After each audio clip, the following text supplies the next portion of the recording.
আসসালামু আলাইকুম ভিউয়ার্স, কেমন আছেন সবাই? আশা করছি ভালো আছেন। তো আজ আমার রান্না করতে ইচ্ছা করলো মোরগ পোলাও। তো ভাবলাম আপনাদের সাথে শেয়ার করে ফেলি আমার আজকের রান্না।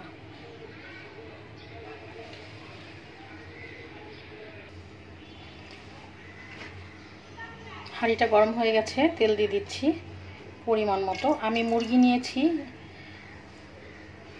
6 পিস।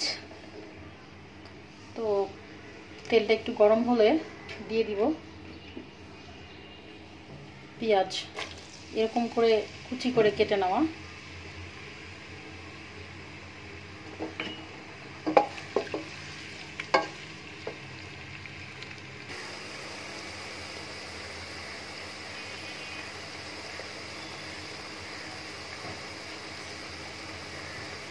সময় নিয়ে পেঁয়াজটাকে ভেজে নিচ্ছি।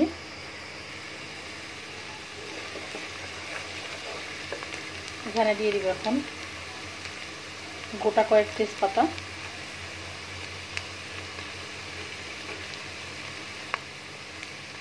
ছয় সাতটা এলাচি,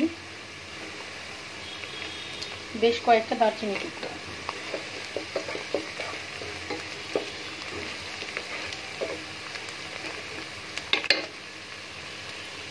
লবণ,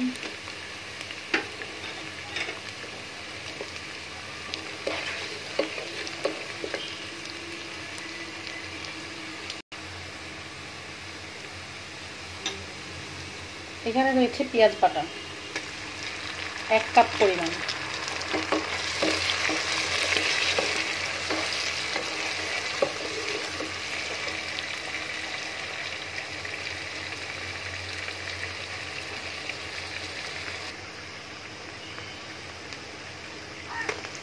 চিকেনগুলো ছেড়ে দিচ্ছি।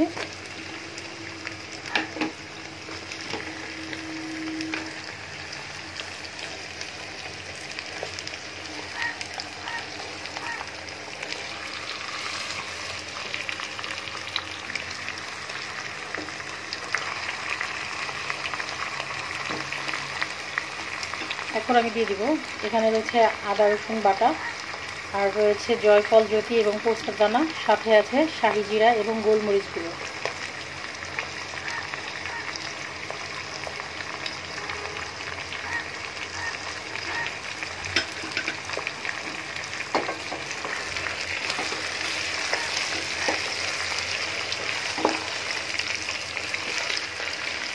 মুরগি থেকে একটা এক্সট্রা পানি বের হবে, ওই পানি বের হওয়া পর্যন্ত আমি কোনো পানি দিব না, একটু কষিয়ে নেব ভালো করে, ঠিক এই মশলাগুলোর সাথে।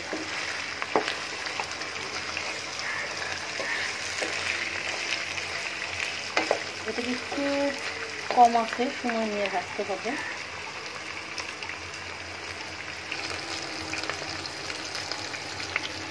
দিয়ে দিচ্ছি কিছুটা কাঁচামরিচ, 8-10টা হবে এখানে। এটা হচ্ছে একটু কেটে দিয়েছি যাতে ভিতরে একটু ঝাল ঝাল ভাবটা থাকে।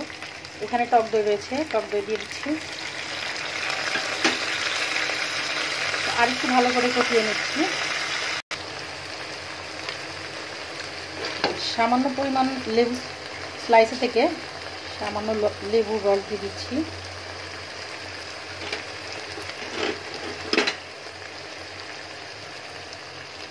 আস্তে কিশমিশ, পরিমাণ মতো পানি দিয়ে এখন আমি ঢাকনা দিয়ে ঢেকে দিব মাংস সিদ্ধ হওয়া পর্যন্ত।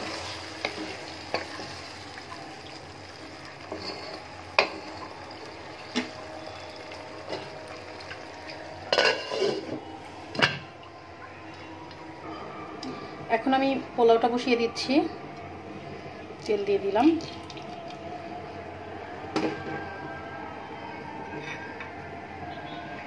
এখানে তেজপাতা,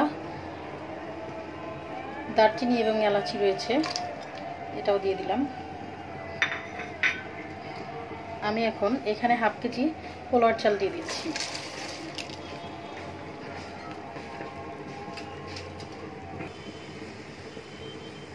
দিয়ে দিচ্ছি আস্ত কাঁচামরিচ, আদা রসুন বাটা,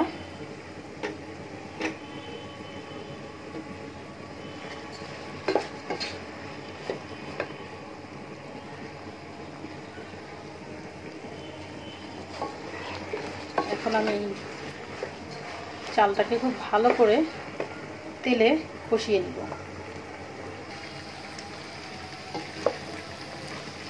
মোটামুটি চালের পানিটা শুকিয়ে আসছে, আর একটু শুকালেই আমি এখানে পানি দিয়ে দিব। দেখুন, পোলাও চালটা আসলে যত বেশি কষানো যায়, একটু ভাজা ভাজা করা যায়, পোলাওটা কিন্তু ততটাই ঝরঝরা হয়। তো এই ঝরঝরে ভাবের জন্য পোলাও চালটাকে একটু বেশিক্ষণ কষাতে হবে সময় নিয়ে। আর সবসময় চেষ্টা করবেন পোলাওয়ের মধ্যে গরম পানি দেওয়ার জন্য। তো এখন আমি এখানে ফুটানো গরম পানি দিয়ে দিব, ঠিক পরিমাণ মতো, যতটা লাগবে।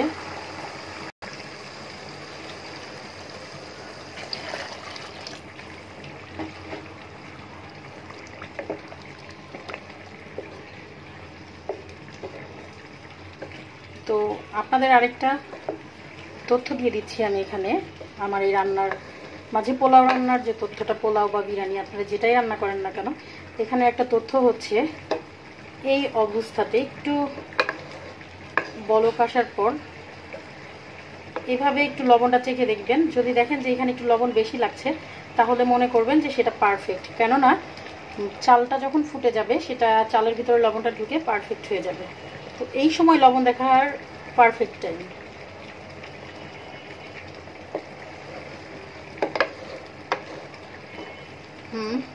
আমার এখানে মনে হচ্ছে আর একটুখানি লবণ লাগবে, আমি দিয়ে দিলাম।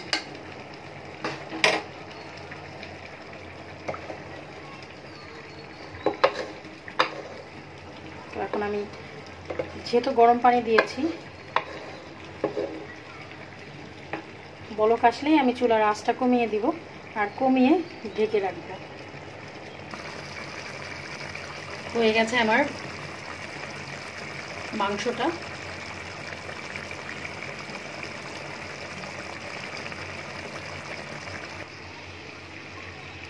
পোলাওয়ের কি অবস্থা দেখছি, আলহামদুলিল্লাহ অনেক সুন্দর হয়েছে, ঝরঝরে হয়েছে। আমি পানি দিয়ে ঢেকে দিয়েছিলাম, এখন ঢাকনাটা খুললাম। এখন আমি দিয়ে দিব 2-3 ফোঁটা করে কেওড়া জল এবং গোলাপ জল। আরও যেটা দিব, ঘি দিয়ে দিচ্ছি ফ্লেভারের জন্য। এখন আবার ঢেকে দিচ্ছি। আমার কাছে পোলাওটা সবসময়ই মানে একটু কালারফুল হলে ভালো লাগে। তো এটার জন্য আমি যেটা করব, এভাবে চামচ দিয়ে একটু একটু দাগ কেটে নিচ্ছি।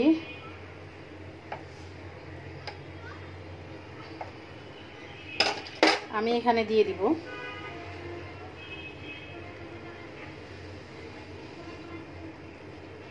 কালার,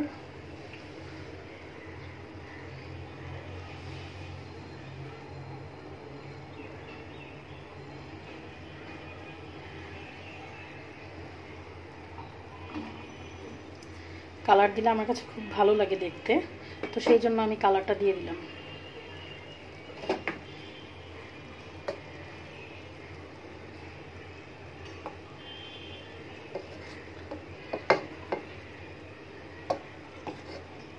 আমি এখন অনেকটা সময়ের জন্য ঢেকে দিব, একদম ডিম আছে, যেটা হচ্ছে পোলাওটাকে খুব ঝরঝরে করবে।